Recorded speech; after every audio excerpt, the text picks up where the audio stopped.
कैसा है ये भाग्य का खेल। किसी को मिली खुशी तो किसी के हाथ लगी बदनसीबी। मजदूरों के सुरंग से बाहर आते ही एक पिता ने अपने बेटे को कलेजे से लगाया तो एक बेटे के सिर से पिता का साया उठा। पहाड़ों का सीना चीर कर उत्तरकाशी जिले की सुरंग में फंसे 41 मजदूरों को बाहर निकाला गया है। इन मजदूरों के इंतजार में पिछले 17 दिनों से उनका परिवार राह देख रहा था। हालांकि बाहर निकलने पर मजदूरों के चेहरे पर खुशी तो देखी गई, मगर इन 41 मजदूरों में से एक मजदूर ऐसा बदनसीब रहा कि जब वह बाहर आया तो उसके सिर से पिता का साया उठ चुका था। इस मजदूर का नाम भक्तू मुर्मू है, जो झारखंड के पूर्वी सिंहभूम जिले का रहने वाला है।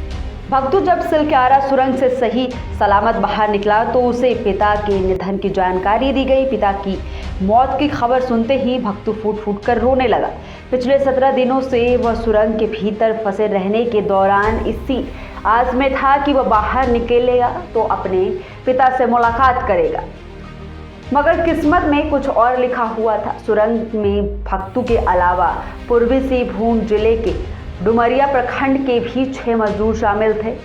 मीडिया रिपोर्ट के मुताबिक बीते दिन बारसा मुर्मू सुबह नाश्ता करने के बाद वह खाट पर बैठे हुए थे, तभी अचानक वह खाट से नीचे गिरे और उनका दम निकल गए। बताया गया कि बेटे की याद में बारसा मुर्मू सदमे में चले गए और उनकी मौत हो गई।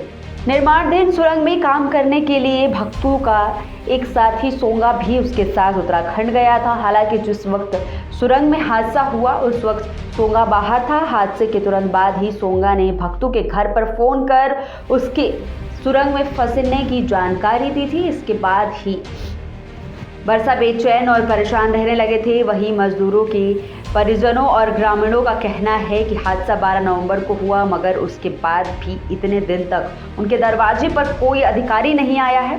किसी भी प्रशासनिक अधिकारी ने आकर उनसे उनका हालचाल नहीं पूछा। हर दिन भक्तू के परिवार को उदास करने वाली सूचना मिलती थी, जिसकी वजह से बारसा भी सदमे में चले गए थे। बादशाह की मौत से उनकी पत्नी और भक्तू की मां भी सदमे में है।